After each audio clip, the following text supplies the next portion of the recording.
Hello friends, welcome back. Today we are going to learn the first poem, Song of the Open Road, written by Walt Whitman.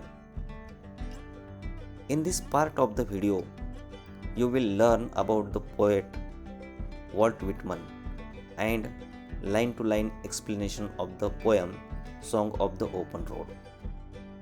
Maharashtra State Board, 12th Standard, Subject English. मित्रांनो, आज आपण महाराष्ट्र बोर्डाच्या इयत्ता 12वीतील इंग्रजी विषयाची song of the open road ही पहिली कविता शिकणार आहोत. या भागात आपण कवीचा परिचय आणि कवितेचे लाईन टू लाईन एक्सप्लेनेशन पाहूया. About the poet Walt Whitman. या कवितेचे कवी वॉल्ट विटमन यांचा परिचय. Walt Whitman was an American poet, essayist, and journalist. He is often called the father of free verse. He was born on Long Island in 1819 and grew up in the New York. His major work, Leaves of Grass, was published in July 1855. His O Captain, My Captain, a poem written on the death of Abraham Lincoln, is widely popular. एक American कवी असणाऱ्या Walt Whitman यांना कवितेतील मुक्त छंद प्रकाराचे जनक म्हणतात. त्यांचा जन्म 1819 मध्ये झाला.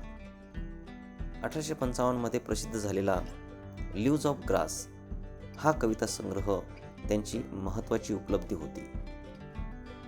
त्यांची अब्राहम लिंकन यांच्या मृत्यूवर लिहिलेली ओ कॅप्टन माय कॅप्टन ही कविता जगप्रसिद्ध आहे.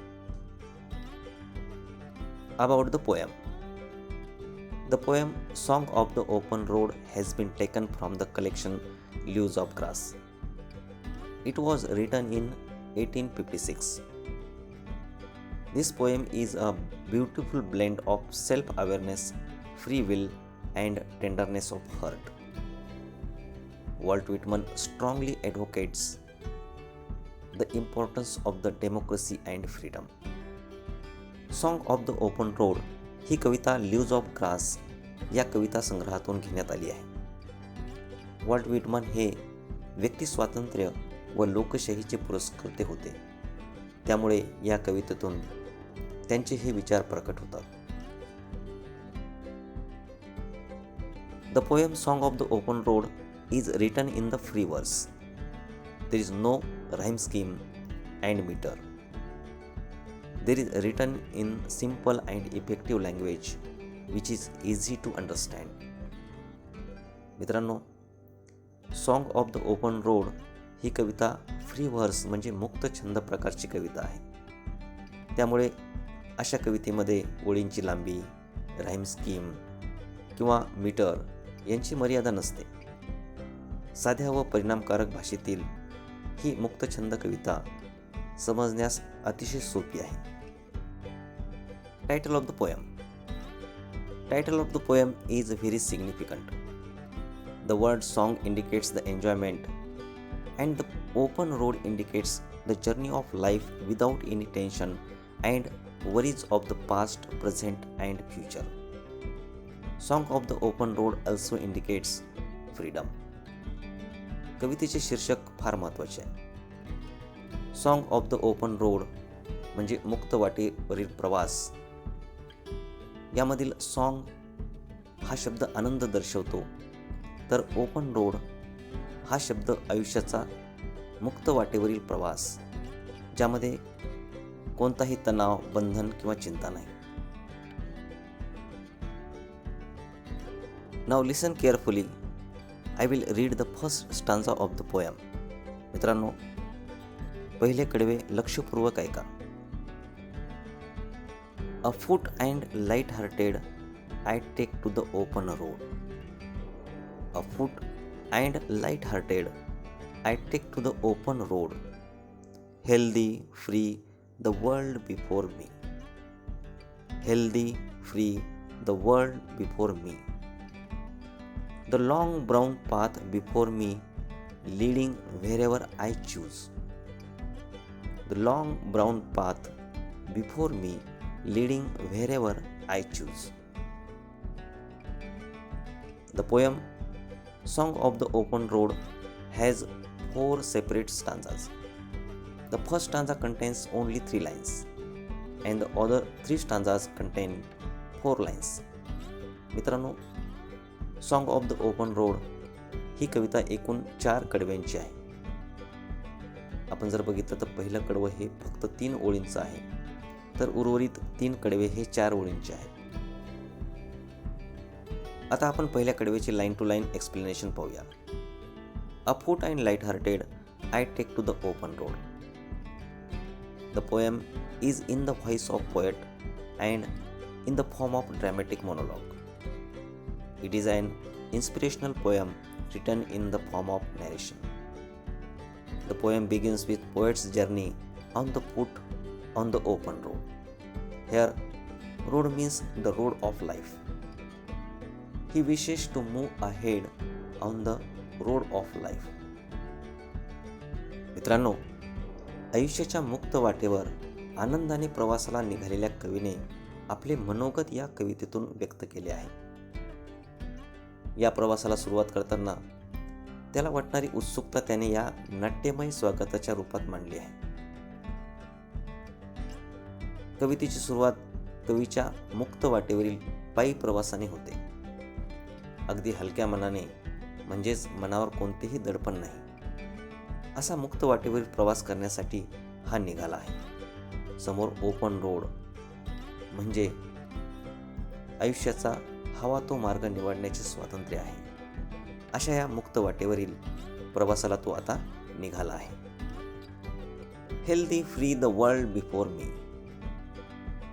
The poet feels that the world is healthy and free for him.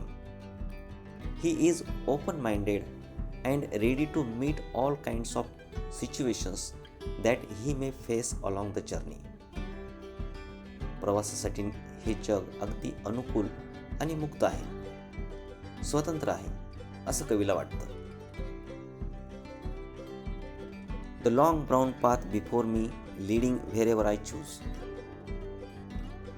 The poet has a control over the journey as he is free to choose the brown path to wherever he wishes to travel. The journey is metaphorical for the journey of life. कवी मुक्त मनाने निघाला आहे आणि समोर येणाऱ्या समस्यांना तोंड द्यायची त्याची तयारी आहे. आयुष्याच्या वाटेवरील हवा तो मार्ग निवडण्याचे स्वातंत्र्य कवीला आहे. कवीचा हा मुक्त वाटेवरील प्रवास म्हणजे जीवनाच्या प्रवासाचे रूपकात्मक वर्णन आहे. मित्रांनो, कवितेचा पहिला स्टांजा थोडक्यात पुन्हा पाहूया. Afoot and light hearted I take to the open road. Afoot म्हणजे कवी प्रवासासाठी निघाला आहे. इथे प्रवास म्हणजे आयुष्याचा प्रवास. लाईट हार्टेड म्हणजे हलक्या मनाने या प्रवासासाठी कवी निघालेला आहे. मनावर कोणतेही दडपण नाही, ओझे नाही. I take to the open road म्हणजे मुक्त वाटेवरील प्रवास करण्यासाठी हा निघाला आहे. समोर ओपन रोड आहे म्हणजे आयुष्याचा हवा तो मार्ग निवडण्याचे स्वातंत्र्य आहे. Healthy free the world before मी. आयुष्याच्या प्रवासासाठी माझ्यासमोर हे जग अगदी हेल्दी फ्री म्हणजे अनुकूल व मुक्त आहे, स्वतंत्र आहे, असे कवीला वाटते. The long brown path before me, leading wherever I choose. Long brown path म्हणजे आयुष्याच्या लांब वाटेवरील प्रवास. आयुष्याचा हा प्रवास करताना हवा तो मार्ग निवडण्याचे स्वातंत्र्य कवीला आहे. Now friends, listen carefully the second stanza of the poem. कवितेचे दुसरे कडवे लक्षपूर्वक ऐका. Henceforth I ask not good fortune, I myself am good fortune. Henceforth I ask not good fortune, I myself am good fortune. Henceforth I whimper no more, postpone no more, need nothing. Henceforth I whimper no more, postpone no more, need nothing. Done with indoor complaints, libraries, querulous criticism. Done with indoor complaints, libraries, querulous criticism. Strong and content, I travel the open road. Strong and content, I travel the open road. आता आपण दुसऱ्या कडव्याची line to line explanation पाहूया. Henceforth I ask not good fortune, I myself am good fortune. The poet says that he does not ask for good fortune. He considers himself the creator of his own good fortune. He will work hard and make his dream come true. Then it is not question of good luck, but it is a question of hard work. आयुष्याच्या या प्रवासामध्ये आपल्याला देवाची किंवा नशिबाची अनुकूलता मिळाली पाहिजे अशी कवीची अपेक्षा नाही, कारण त्याच्या मते तो स्वतःचे सुदैव घडवणारा आहे. कवीला कठीण परिश्रम करून आपले स्वप्न साकार करायचे आहे. त्यामुळे नशिबापेक्षा कष्ट करण्यावर त्यांचा भर जास्त आहे. Henceforth I whimper no more, postpone no more, need nothing. Poet says that he will not cry or postpone any of his work. He will put his plans into action. And now he needs nothing more. कवी यापुढे लहान सहान गोष्टीबद्दल तक्रारी करत रडत बसणार नाही, कुरबुर करणार नाही, आपल्या कोणत्याही कामात विलंब करणार नाही किंवा आपली कामे सुद्धा तो पुढे ढकलणार नाही. यापुढे तो आपल्या कल्पना कृतीमध्ये आणण्याचा प्रयत्न करेल. त्याला आता जास्तीच्या कोणत्याही गोष्टीची गरज नाही. Done with indoor complaints, libraries, querulous criticism. Now, poet is no longer satisfied being confined in four walls and travel on the open road, having unlocked himself from several complaints and arguments in his past life. मित्रांनो, केवळ तक्रार करीत निष्क्रियपणे चार भिंतीत बसून स्वतःला बंदिस्त करून कवीला आता समाधान मिळणार नाही. तो आता आयुष्याच्या मुक्त वाटेवर प्रवास करण्यासाठी निघाला आहे.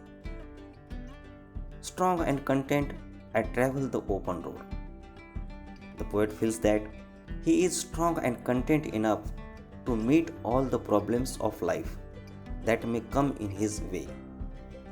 आयुष्याच्या वाटेवर येणाऱ्या अडचणींना सामोरे जाण्यासाठी तो आता सक्षम आहे, समाधानी आहे आणि आयुष्याच्या या वाटेवरती तो आता प्रवास करण्यासाठी निघाला आहे. Now listen carefully the third stanza of the poem. The earth that is sufficient. The earth that is sufficient. I do not want the constellations any nearer. I do not want the constellations any nearer. I know they are very well where they are. I know they are very well where they are. I know they suffice for those who belongs to them. I know they suffice for those who belongs to them.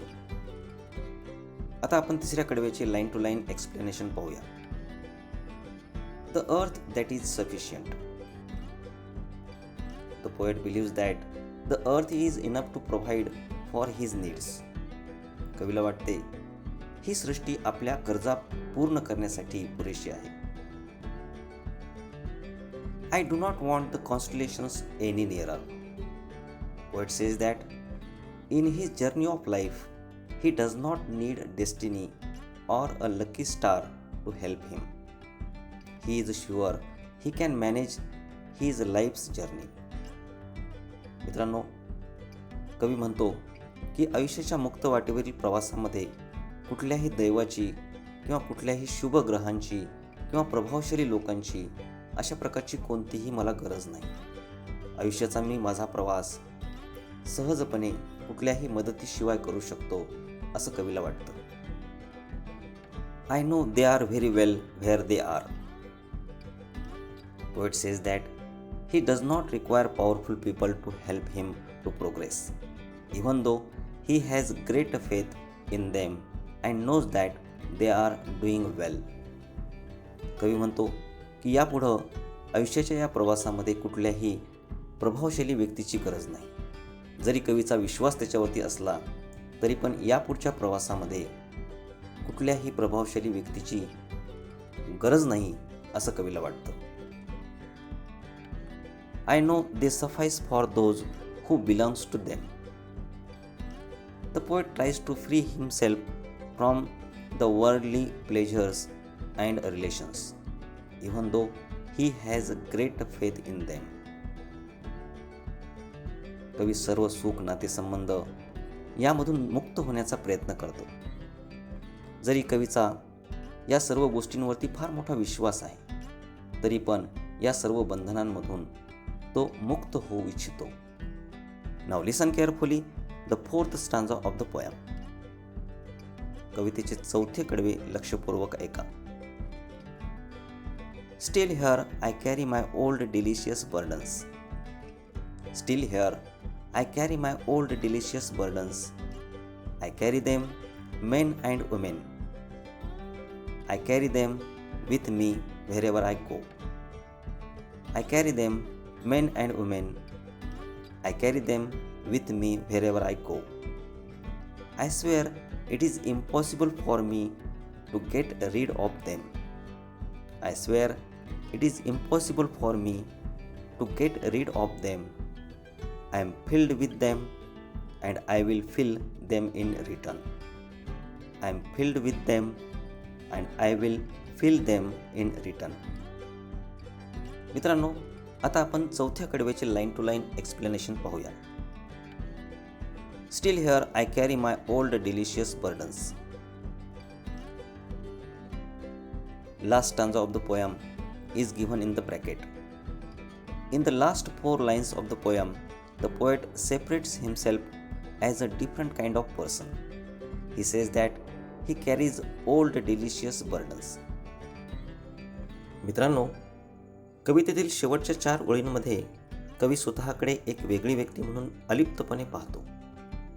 आपुलकीची नातेसंबंधाची जुनी हवेसे वाटणारे ओझे तो स्वतःसोबत बाळगतो. I carry them, men and women. I carry them with me wherever I go. These delicious burdens may be attachments and relationships with friends and relatives. He called them delicious burdens, and he carry them with him wherever he goes. मित्रांनो, कवी म्हणतो की आपुलकीची नातेसंबंधाची जुनी हवेसे वाटणारे ओझे तो स्वतःसोबत बाळगत आहे. तो त्यांना गोड ओझी किंवा प्रेमळ बंधने असे म्हणतो, कारण ती त्याला हवीहवीशी वाटतात. त्यामुळे जिथे कुठे तो जातो तेथे या गोड ओझ्यांना सोबत घेऊन जातो. I swear it is impossible for me to get rid of them. Poet says he can never get rid of them or make them apart from himself. They can stop him from going on the journey. He will carry them with him. मित्रांनो, कवी त्या गोड ओझ्यांपासून मुक्त होऊ शकेल असे त्याला वाटत नाही. ती त्याला प्रवासाला जाण्यापासून रोखू शकतात. त्यामुळे तो त्यांना स्वतःबरोबर घेऊन जाणार आहे असे तो शपथपूर्वक सांगतो. I am filled with them and I will fill them in return. Attachments and relationships of the poet with friends becomes part of his life. He can't make them apart from himself. आपुलकीची नातेसंबंधाची जुनी हवेसे वाटणारे ओझे त्याच्या आयुष्याचा अविभाज्य भाग आहेत. ती त्याच्या आयुष्यात सामावलेली आहेत आणि तोही त्यांच्या आयुष्यात स्वतःला सामावून ठेवू इच्छितो. In this way, the poet enjoys to travel on the open road without any tension and worries of the past, present and future. He faces life without any complaint. मित्रांनो, या व्हिडिओमध्ये आपण song of the open road या कवितेचे line to line explanation बघितले. Next व्हिडिओमध्ये आपण शिकणार आहोत appreciation of the poem, figure of speech आणि ब्रेनस्टॉर्मिंग.